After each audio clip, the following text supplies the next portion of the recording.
નમસ્કાર વિદ્યાર્થી મિત્રો, કેમ છો? મજામાં? વિદ્યાર્થી મિત્રો, આજે આપણે ગાલા વિજ્ઞાન સ્વાધ્યાય પોથી ધોરણ 8 જેમાં ચેપ્ટર નંબર 2 સૂક્ષ્મજીવો મિત્ર અને શત્રુ જેનું સંપૂર્ણ સોલ્યુશન કરીશું.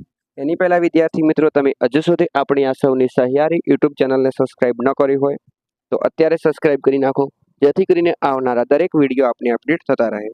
તો જોઈએ પ્રશ્ન 1. નીચેના દરેક પ્રશ્નના ઉત્તર માટે આપેલા વિકલ્પોમાંથી સાચો વિકલ્પ શોધી તેનો ક્રમ અક્ષર પ્રશ્નની સામે આપેલા બોક્સમાં લખવાના છે અને પ્રત્યેકનો 1 ગુણ છે. તો વિદ્યાર્થી મિત્રો, જો અહીંથી દરેક જે પ્રશ્નો આપેલા છે એના સાચો વિકલ્પ છે પસંદ કરી અને અહીંયા એના ઉત્તરો આપેલા છે. જેમાં પ્રથમ પ્રશ્ન છે, નીચેનામાંથી કયું એન્ટીબાયોટિક્સ છે? તો જવાબ આવશે બી, સ્ટ્રેપ્ટોમાઇસિન. 2. મેલેરિયા થવા માટે જવાબદાર પ્રજીવનું વાહક ખાલી જગ્યા છે. તો જવાબ આવશે એ, માદા એનોફિલિસ મચ્છર. 3. વાયરસથી થતો રોગ કયો છે? તો જવાબ આવશે એ, પોલિયો. એના પછી પ્રશ્ન 4. મરડો શાનાથી થતો રોગ છે? તો જવાબ આવશે બી, પ્રજીવ. 5. ટાઇફોઇડ શાનાથી થતો રોગ છે? તો જવાબ આવશે એ, બેક્ટેરિયા. 6. નીચેના પૈકી બેક્ટેરિયાથી થતો રોગ કયો છે? તો જવાબ આવશે એ, કોલેરા. 7. કયા સૂક્ષ્મજીવોના કોષોમાં હરિતદ્રવ્ય હોય છે? તો જવાબ આવશે સી, લીલ. એના પછી પ્રશ્ન નંબર 8, જેમાં વાસી કે ભીની બ્રેડ પર જોવા મળતી ફૂગને શું કહે છે? તો જવાબ આવશે એ, મોલ્ડ. 9. નીચેના પૈકી કઈ લીલ છે? તો જવાબ આવશે ડી, ક્લેમિડોમોનાસ. 10. નીચેના પૈકી કયું એન્ટીબાયોટિક્સ નથી? તો જવાબ આવશે ડી, એસ્પિરિન. 11. ક્ષય શાના દ્વારા ફેલાય છે? તો જવાબ આવશે એ, હવા. 12. કોલેરા શાના દ્વારા ફેલાય છે? તો જવાબ આવશે બી, પાણી. 13. દુનિયામાંથી લગભગ નાબૂદ થયેલો રોગ કયો છે? તો જવાબ આવશે સી, શીતળા. એના પછી 14. ડૉક્ટર એલેક્ઝાન્ડર ફ્લેમિંગ શાની શોધ કરી હતી? તો જવાબ આવશે એ, પેનિસિલિન. 15. બીસીજી રસી કયા રોગ સામે રક્ષણ આપે છે? તો જવાબ આવશે એ, ક્ષય. 16. એડ્સનો રોગ શાનાથી થાય છે? તો જવાબ આવશે વાયરસથી. એડ્સ એ વાયરસથી થાય છે. એના પછી 2. ખાલી જગ્યા પૂરો, પ્રત્યેકનો 1 ગુણ. 1. સૂક્ષ્મજીવો ખાલી જગ્યાની મદદથી જોઈ શકાય છે? તો માઇક્રોસ્કોપની મદદથી જોઈ શકાય છે. 2. તો એમાં ખાલી જગ્યામાં જવાબ આવશે નાઇટ્રોજન. 3. આલ્કોહોલનું ઉત્પાદન ખાલી જગ્યાની મદદથી કરવામાં આવે છે? તો ઈસ્ટ. 4. કોલેરા ખાલી જગ્યા દ્વારા ફેલાય છે? તો બેક્ટેરિયા દ્વારા. 5. ક્ષય બેક્ટેરિયા દ્વારા થતો રોગ છે. મેલેરિયા પ્રજીવ જે છે એ પ્રજીવો જે છે મચ્છર છે, બરાબર, એના દ્વારા થતો રોગ છે. 7. ડૉક્ટર એડવર્ડ જેનરે શીતળાના રોગ માટેની રસી શોધી છે. અહીંયા જે મલેરિયા છે એ માદા એનોફિલિસ મચ્છર છે, જે પ્રજીવ છે. અહીંયા આવશે માદા એનોફિલિસ મચ્છર નામના પ્રજીવથી થતો રોગ છે. એના પછી 7. ડૉક્ટર એડવર્ડ જેનરે તો શીતળાના રોગ માટેની રસી શોધી હતી. 8. દૂધને સૂક્ષ્મજીવો રહિત બનાવવાની પદ્ધતિ લુઈ પાસ્ચર નામના વૈજ્ઞાનિકે શોધી હતી. અને 9. તો આવશે લેક્ટોબેસિલિસ નામના બેક્ટેરિયા દૂધને દહીંમાં પરિવર્તિત કરે છે. એના પછી 10. બ્રેડ, કેક, પેસ્ટ્રીઝ બનાવવા માટે બેકિંગ ઉદ્યોગમાં ખાલી જગ્યાનો ઉપયોગ આધારભૂત છે? તો આવશે ઈસ્ટ. 11. આથવણની ક્રિયા દરમિયાન ખાલી જગ્યા વાયુ ઉત્પન્ન થાય છે? તો કાર્બન વાયુ. એના પછી પ્રશ્ન 3. નીચેના પ્રશ્નોના માત્ર ઉત્તર લખો, પ્રત્યેકનો 1 ગુણ છે. જેમાં પ્રથમ જે પ્રશ્ન છે એનો જવાબ આવશે મેલેરિયા. બીજો પ્રશ્ન છે એનો જવાબ આવશે ટ્યુબરક્યુલોસિસ. ત્રીજા પ્રશ્નની અંદર ઉત્તર આવશે રોબર્ટ કોશે. ચોથા પ્રશ્નની અંદર વિદ્યાર્થી મિત્રો જવાબ આવશે પેરામિશિયમ. 5મો પ્રશ્ન જે છે અનિયમિત આકારનું પરજીવ, તો અમીબા. અને 6 તો આવશે પેસ્ચ્યુરાઇઝેશન. 7 ડેન્ગ્યુ જે છે એડિસ મચ્છરથી થાય છે. અને 8 સ્પાયરોગાયરા, તો એ લીલ છે. એના પછી ખરું કે ખોટું? તો વિદ્યાર્થી મિત્રો, અહીંયા પ્રથમ જે છે એ વિધાન અને છઠ્ઠું વિધાન બંને સાચા છે. બાકીના વિધાનો છે અહીંયા ખોટા છે. એના પછી પ્રશ્ન 5. નીચેના પ્રશ્નોના એક વાક્યમાં ઉત્તર લખો, પ્રત્યેકનો 1 ગુણ છે. જેમાં 1. સૂક્ષ્મજીવોનો મુખ્ય સમૂહ કયા કયા છે?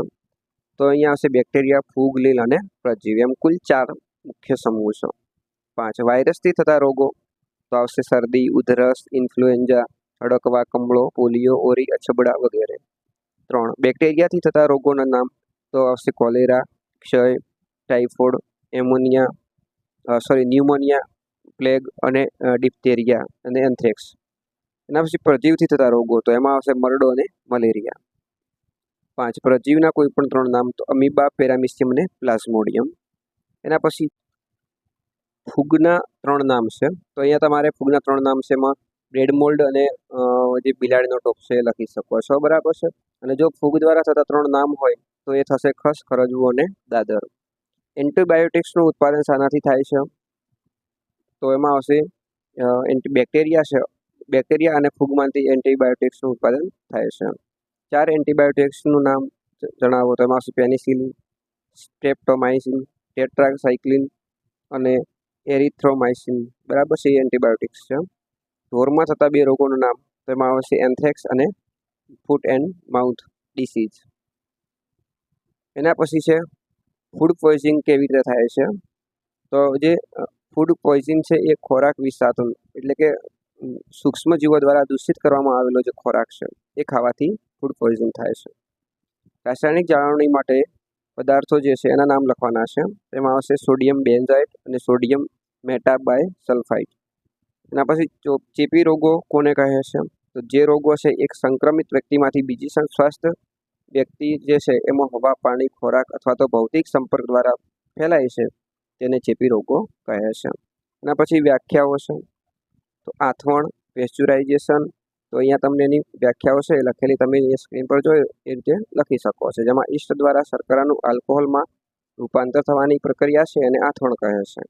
જ્યારે દૂધને 70 સેલ્સિયસ તાપમાને 15 થી 30 સેકન્ડ માટે ગરમ કરી તરત જ ઠંડુ કરીને તેનો સંગ્રહ કરવાની પદ્ધતિને પેસ્ચ્યુરાઇઝેશન કહે છે. એના પછી છે પ્રશ્નો. નીચેના પ્રશ્નો ટૂંકમાં ઉત્તર લખો દરેકના 2 ગુણ. જેમાં સૂક્ષ્મજીવોના વ્યાપારી ઉપયોગો જણાવો. તો સૂક્ષ્મજીવો છે એનો દહીં, ચીઝ, પનીર જેવા ડેરી ઉત્પાદકોમાં ઉપયોગી છે. બ્રેડ, કેક, પેસ્ટ્રીઝ બનાવવા માટે બેકિંગ ઉદ્યોગોમાં ઈસ્ટનો ઉપયોગ થાય છે. આલ્કોહોલ, દારૂ અને વિનેગર એટલે કે એસિટિક એસિડનો મોટા પ્રમાણ પર ઉત્પાદનમાં સૂક્ષ્મજીવોનો ઉપયોગ થાય છે. એના પછી વિદ્યાર્થી મિત્રો પ્રશ્ન જોઈએ. સૂક્ષ્મજીવોના ઔષધીય ઉપયોગ જણાવો. તો અહીંયા તમને સ્ક્રીન પર દેખાય છે, તમે એના ઔષધીય ઉપયોગો લખી શકો છો. એના પછી રસી કેવી રીતે થતો રસી છે એ કેવી રીતે રોગ થતો અટકાવવામાં મદદરૂપ થાય છે. અહીંયા પણ એનો પ્રશ્નનો ઉત્તર આપેલો છે, એ રીતે તમે લખી શકો છો. બેક્ટેરિયાના 4 ઉપયોગો તો સ્ક્રીન પર છે, એ રીતે તમે સ્ક્રીનશોટ લઈ લો અથવા તો પછી વિડીયોને સ્ટોપ કરીને પણ લખી શકો છો. અહીંયા વિદ્યાર્થી મિત્રો જે લોંગ ક્વેશ્ચન છે અહીંયા આપણે વાંચતા નથી, તમે અહીંયાથી સ્ક્રીનશોટ લઈ લેજો અથવા તો વિડીયોને સ્ટોપ કરીને પણ લખી શકો છો. એના પછી ફૂગના 4 ઉપયોગો છે. પછી 6 રોગકારક સૂક્ષ્મજીવો આપણા શરીરમાં કેવી રીતે પ્રવેશે છે, તો એના પણ અહીંયા ઉત્તરો તમને મળી રહેશે. માખી રોગના ફેલાવામાં કઈ રીતે કારણભૂત બને છે. એના પછી મેલેરિયા અને ડેન્ગ્યુના ફેલાવા પર નિયંત્રણ કેવી રીતે કરી શકાય છે. તો વિદ્યાર્થી મિત્રો તમે વિડીયોને સ્ટોપ કરીને લખી શકો છો અથવા તો પછી સ્ક્રીનશોટ લઈને પણ લખી શકો છો. એના પછી વૈજ્ઞાનિક કારણ આપી સમજાવવાના છે. પ્રત્યેકના 2 ગુણ છે. જેમાં પ્રથમ છે સૂક્ષ્મજીવો સજીવોના મિત્ર તેમજ દુશ્મન કહેવાય છે. તો એ પણ અહીંયા તમને સ્ક્રીન પર દેખાય છે, તમે લખી શકો છો. બેક્ટેરિયા સર્વવ્યાપી છે, એનો પણ અહીંયા ઉત્તર છે, એ પ્રમાણે લખાશે. એના પછી રોગચાળો ચાલતો હોય ત્યારે પાણી ઉકાળીને પીવું જોઈએ, એના પણ અહીંયા કારણ છે એ લખેલો છે. એના પછી ખોરાક હંમેશા ઢાંકેલો રાખવો જોઈએ. અને એના પછી છે પ્રશ્ન 9 તફાવતના 2 મુદ્દા લખો. પ્રત્યેકના 2 ગુણ છે. જેમાં ઈસ્ટ અને મોલ્ડ આપેલા છે. તો ઈસ્ટ છે એ એક કોષી ફૂગ છે, જ્યારે મોલ્ડ છે એ બહુકોષી ફૂગ છે. અને ઈસ્ટ છે એ ઓક્સિજનની ગેરહાજરીમાં જીવન ટકાવી શકે છે, જ્યારે મોલ્ડ છે એ ઓક્સિજનની ગેરહાજરીમાં જે જીવન છે ટકાવી શકતી નથી, એટલે કે એને ઓક્સિજન જરૂરી છે. એના પછી ફૂગ અને લીલ. તો ફૂગના કોષમાં ક્લોરોફિલ કે અન્ય રંજક દ્રવ્યો હોતા નથી, જ્યારે લીલ છે એના કોષોમાં ક્લોરોફિલ કે અન્ય રંજક દ્રવ્યો હોય છે. ફૂગ છે એ પરાવલંબી છે, જ્યારે લીલ એ સ્વાવલંબી છે. એના પછી 3 વાયરસ અને બેક્ટેરિયા. વાયરસ તે કોષીય શરીર રચના ધરાવતા નથી અને બેક્ટેરિયા છે કોષીય શરીર રચના ધરાવે છે. વાયરસ એ મનુષ્ય માટે હાનિકારક છે, જ્યારે બેક્ટેરિયા છે એ મનુષ્ય માટે ફાયદાકારક તેમજ હાનિકારક છે. એના પછી વર્ગીકરણ છે. તો અહીંયા તમને બેક્ટેરિયા, ફૂગ, લીલ અને પ્રજીવ છે એમાં આના વર્ગીકરણ છે એ કરેલું છે, એ રીતે તમે લખી શકો છો. એના પછી બી, અહીંયા બેક્ટેરિયાથી થતા રોગો, વાયરસથી થતા રોગો અને પ્રજીવથી થતા રોગો તથા ફૂગથી થતા રોગો છે એનું આપણે અહીંયા વર્ગીકરણ કરવાનું છે આપેલા છે એમાંથી. તો અહીંયા તમને દેખાય છે પ્રમાણે બેક્ટેરિયા છે એ કોલેરા, ટાઇફોઇડ, ક્ષય અને ન્યુમોનિયાથી થતા રોગો છે. જ્યારે વાયરસથી થતા રોગો પોલિયો, કમળો, ઇન્ફ્લુએન્ઝા અને અછબડા. પ્રજીવથી મરડો અને મલેરિયા થાય છે, જ્યારે ફૂગથી દાદર અને ખસ થાય છે. એના પછી પ્રશ્ન 11 જોડકા જોડવાના છે, જેમાં પ્રજીવની સામે ડી આવશે એટલે કે મલેરિયા, રાઇઝોબિયમ છે એમાં એ આવશે નાઇટ્રોજનનું સ્થાપન, અને લેક્ટોબેસિલિસ છે તો એમાં આવશે દહીંનું જમાવવું, અને ઈસ્ટ છે એમાં આવશે સી બ્રેડનું બેન્કિંગ.